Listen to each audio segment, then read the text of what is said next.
ஒரு புதிதாக தொடங்கி இருக்கக்கூடிய சைபர் கிரைம் மோசடி பற்றிய ஒரு அவேர்னஸ் வீடியோ தான். பெங்களூர்ல பணியாற்றக்கூடிய ஒரு ஐடி ஊழியருக்கு ஒரு நம்பர்ல இருந்து அழைப்பு வருது.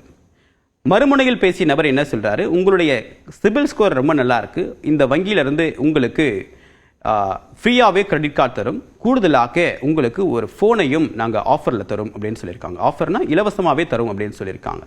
இல்லை எனக்கு எதுவும் வேண்டாம், கிரெடிட் கார்டெலாம் வேண்டாம் அப்படின்னு சொன்னால், சரி இப்போ நீங்கள் ஃபோனை மட்டும் வாங்கிக்கோங்க, நீங்கள் கிரெடிட் கார்டு அப்ளை பண்ணணும் அவசியம் இல்லை நீங்கள் அப்ளை பண்ணிவிட்டு அப்புறமா கூட நீங்கள் கேன்சல் பண்ணிக்கலாம் அப்படின்னு சொல்லியிருக்காங்க. சரி அப்படின்னு சொல்லிட்டு அட்ரஸ் எல்லாம் வெரிஃபை பண்ணிவிட்டு அந்த நம்பருக்கு கொரியர் மூலமாக ஒரு ஆண்ட்ராய்டு ஃபோன் அனுப்பப்பட்டிருக்கு. அந்த ஆண்ட்ராய்டு ஃபோன் வாங்கின உடனே ரொம்ப ஆர்வத்தில் அவர் எதையும் யோசிக்காமல் உடனடியாக அந்த தன்னுடைய சிம் கார்டை எடுத்து அந்த புதிய இலவசமாக அனுப்பப்பட்ட அந்த ஆண்ட்ராய்டு ஃபோனில் பயன்படுத்த ஆரம்பிக்கிறார். பயன்படுத்தி ஒரு வாரம் வரைக்கும் அவருக்கு எந்த விதமான பிரச்சனையும் இல்லை. தொடர்ந்து எல்லா அழைப்புகளையும் அவர் பயன்படுத்தி தான் இருக்கார். எஸ்எம்எஸ் மட்டும் பெருசாக வரவே கிடையாது அவருக்கு.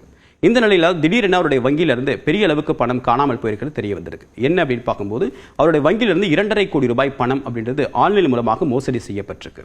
இதுக்கு காரணம் அவருடைய வங்கியிலிருந்து வரக்கூடிய எல்லா ஓடிபி எண்களும் இந்த நம்பர்லேருந்து ஏற்கனவே ஹேக் பண்ணியிருக்காங்க. இலவசமாக கொடுத்த ஃபோன் அப்படின்றது ஒரு ஹேக்கிங் டிவைஸ் மாதிரி ஹேக் பண்ணி அந்த ஓடிபியும் பிளாக் பண்ணி சம்பந்தப்பட்ட மோசடிகாரர்களுக்கு அனுப்பிச்சிருக்கு. இதன் மூலமாக அவருடைய வங்கி கணக்கிலிருந்து 2.5 கோடி ரூபாய் காணாமல் போயிருக்கிறதா, திருடப்பட்டிருக்கிறது சைபர் கிரைம் காவல்துறையினர் கண்டுபிடிச்சிருக்காங்க. ஸோ இந்த மாதிரியான புதிய நவீன மோசடிகள் அரங்கேற தொடங்கியிருக்கு. இதை பற்றிய ஒரு விழிப்புணர்வு வேணும் அப்படின்றதுக்காக இதை உங்களுக்கு ஷேர் பண்ணுறேன்.